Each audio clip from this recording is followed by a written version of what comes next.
MP सेवा ट्रिक्समध्ये आपलं सर्वांचं स्वागत आहे। जर तुम्ही आता कंबाईन मेन्सला असाल, ग्रुप बी मेन्स 29 जूनला तुमची एग्जाम असेल किंवा ग्रुप सीचा चांगला तुमचा स्कोर आलेला असेल तर तुम्ही आता इंग्लिशचा तुम्हाला अभ्यास तर करावाच लागत असतो, बरोबर आहे। आणि त्यामध्ये तुम्ही इंग्लिशसाठी महाराष्ट्रात कुठलाही 5-6 हजाराचा जरी क्लास घेतला असला, किती 5 ते 6 हजाराचा इंग्लिश ग्रामरचा जरी तुम्ही क्लास परचेस केलेला असला तरी तुम्हाला कुठल्याही क्लासमध्ये व्होकॅब्युलरी तुमच्याकडून पाठ करून घेतली जात नाही म्हणजे नाही। मात्र आपण एकदम भन्नाट ट्रिक्ससह ज्यामध्ये आपण प्रिवियस इयर आयोगाचे संपूर्ण क्वेश्चन हे बघा प्रिवियस इयर क्वेश्चन ॲड केलेले, ज्यामध्ये अशी ट्रिक्स संपूर्ण व्होकॅब्युलरीची वन वर्ड, सिनोनिम, अँटोनिम्स, त्यानंतर कन्फ्यूज वर्ड, ईडीएम फ्रेजेस, संपूर्ण व्होकॅब्युलरी आपण स्टँडर्ड बुक पालनसुरी आणि SP बक्षीमधून व्होकॅब्युलरी घेतलेली आहे। आणि त्याला ट्रिक्सनुसार प्रत्येक ठिकाणी हे बघा असं आपण ट्रिक्स केलेले आहेत, प्रत्येक ठिकाणी ट्रिक्सनुसार त्याला लक्षात कसं ठेवायचं हे आपण पाहिलेलं आहे। आणि त्यावरच आयोगाने कुठं कुठे आणि कसे प्रश्न विचारले त्याचं संपूर्ण आपण प्रिवियस इयर क्वेश्चन ॲड केलेले आहेत। आणि ही संपूर्ण PDF तुम्हाला पेड PDF हवी असेल तर या नंबरवर तुम्ही संपर्क करून माहिती घेऊ शकता। तसेच आणखी तुम्हाला डेमो पाहायचा असेल तर MP सेवा ट्रिक्स या नावाने आपले टेलिग्राम चॅनल आहे, ते जॉईन करू शकता। आता इथं मी तुम्हाला थोडासा डेमो दाखवतो। तर हा डेमो आहे वन वर्डचा डेमो दाखवतो तुम्हाला। तर बघा वन वर्ड काय आहे, तर वन वर्ड आहे हे बघा, हा वन वर्ड आहे पॉलीगॅमी। काय आहे पॉलीगॅमी, बघा इथं बायगॅमी दाखवतो। बायगॅमीचा अर्थ होतो हॅविंग 2 वाईफ्स और हजबंड। बायगॅमीचा अर्थ होतो 2 बायका किंवा 2 नवरे। बाय बघा, बाय म्हणजे 2, हे बघा BI, बायचा अर्थ होतो 2। तर बायगॅमी म्हणजे 2 नवरे किंवा 2 बायका करणे एकाच वेळेस। त्यानंतर पॉलीगॅमी, आता बायगॅमीवर प्रश्न विचारलेला नाही, तर पॉलीगॅमी आणि पॉलीअँड्रीवर आयोगाने 3-4 वेळेस प्रश्न विचारलेला आहे, त्यामुळे हे शब्द महत्त्वाचे आहेत। तर याची भन्नाट ट्रिक सांगतो, लक्ष द्या। बघा पॉलीगॅमीचा अर्थ होतो मॅरिंग मोर दॅन 1 वाईफ। पॉलीगॅमीचा अर्थ काय होतो, मॅरिंग मोर दॅन 1 वाईफ, म्हणजे एकपेक्षा जास्त बायका करणे, त्याला म्हणतात पॉलीगॅमी। याच्यावर MPSCने PYQ काय विचारलेलं आहे पहा, तर custom in which has many wife's. बघा वाईफ्स अनेक वचनी स्पेलिंग अशी आहे WINES, वाईफ्स म्हणजे एकापेक्षा जास्त बायका, तर त्याला म्हणतात पॉलीगॅमी। म्हणजे एखादा व्यक्ती एकापेक्षा जास्त बायका करत असेल तर त्याला म्हणतात पॉलीगॅमी। राज्यसेवा 2019ला विचारला होता। त्यानंतर the custom of having many wife's department PSI 2016ला विचारला होता, त्याला पण काय म्हणतात पॉलीगॅमी। 2 वेळेस प्रश्न विचारला होता।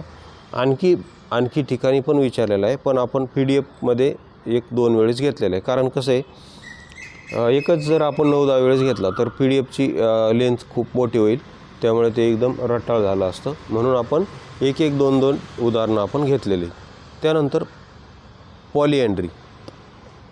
पॉलीअँड्रीचा अर्थ काय होतो, मॅरिंग मोर दॅन 1 हजबंड।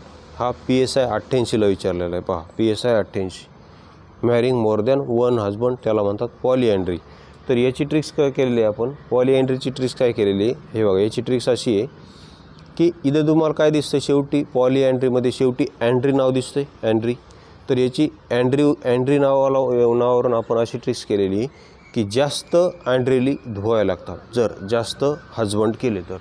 बघा एखाद्या बाईनं जर जास्त नवरे केले तर त्या जास्त नवऱ्यांच्या जास्त अँड्रेली त्या बाईला धुवायला लागतात। अँड्रेली, बनेल, कपडे हे जे काय असेल ते संपूर्ण त्या बाईला त्यांचं धुवावं लागतं। मग जास्त नवरे केले की जास्त त्यांच्या अँड्री म्हणजे अँड्रेली, शेवटी काय अँड्री, त्याला धरून अँड्रेली असं तुम्ही म्हणू शकता। अँड्रेली,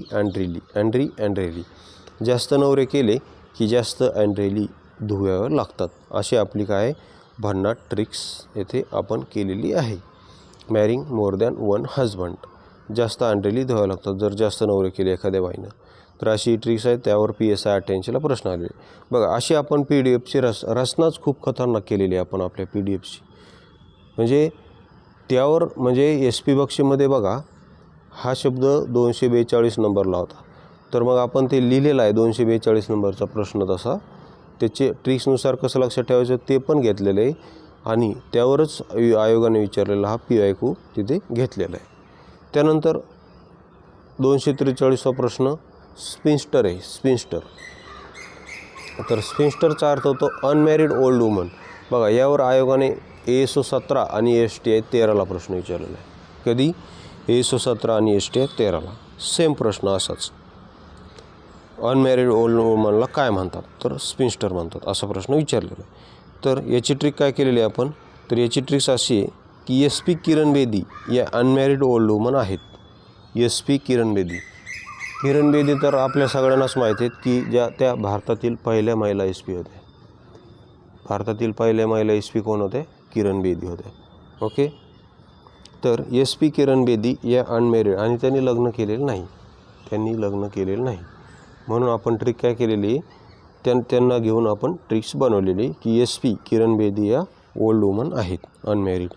कारण स्पिन्स्टरची सुरुवात SPने होती, म्हणून आपण SP किरण बेदी असं म्हटलेलं आहे.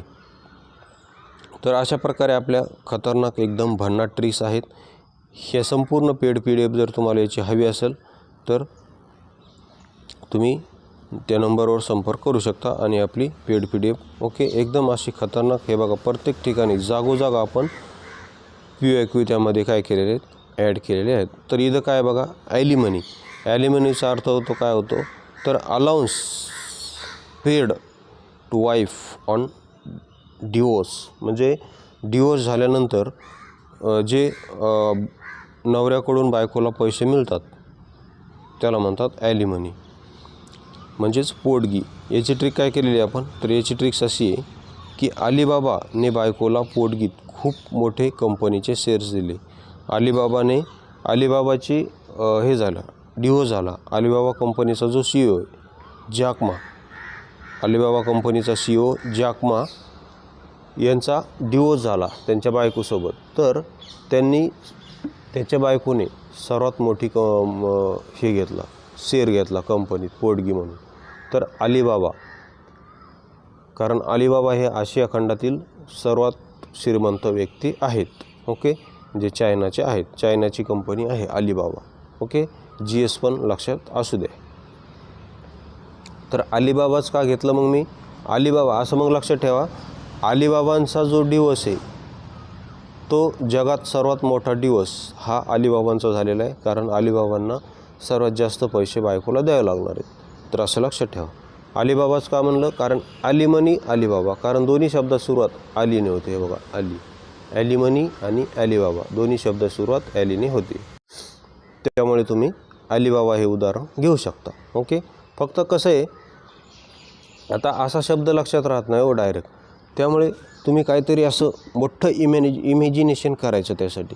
जसं आपण पॉलीअँड्रीचं इमॅजिनेशन केलं होतं, स्पिन्स्टरचं इमॅजिनेशन आपण कसं घेतलं होतं, SP किरण बेदीला इमॅजिन केलं, तसं ॲलिमनी पोटगी याला अलिबाबाला इमॅजिन करायचं. ओके, मग ते लगेच लक्षात राहतं. आणि बघा, त्यावर आलेला PYQ, म्हणजे अशी आपण रचना केलेली PDFची. लगेच त्यावर आलेला PYQ त्याखाली घेतलेलं आहे आपण. त्यामुळे एकदम PYQ पण आपले परफेक्ट होऊन जातात.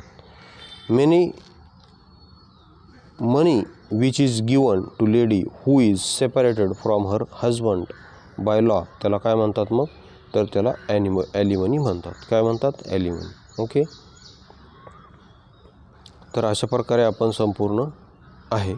जर हे संपूर्ण तुम्हाला आवडत असेल तर तुम्ही या नंबरवर संपर्क करून आपली पेड PDF परचेस करू शकता. 84 21 93 84. तसेच आपल्याकडे सायन्सची पण पेड PDF आहे. पॉलिटी आर्टिकल्सची ट्रिक्स सह पेड PDF आहे. संपूर्ण आपल्याकडे पेड PDFs आहेत. तसेच तुम्ही डिपार्टमेंट ASOची ॲड आलेली आहे. तसेच डिपार्टमेंट एक्साईज PSIची पण ॲड आलेली आहे. त्यालासुद्धा इंग्लिश वॉकॅब्युलरी आहे.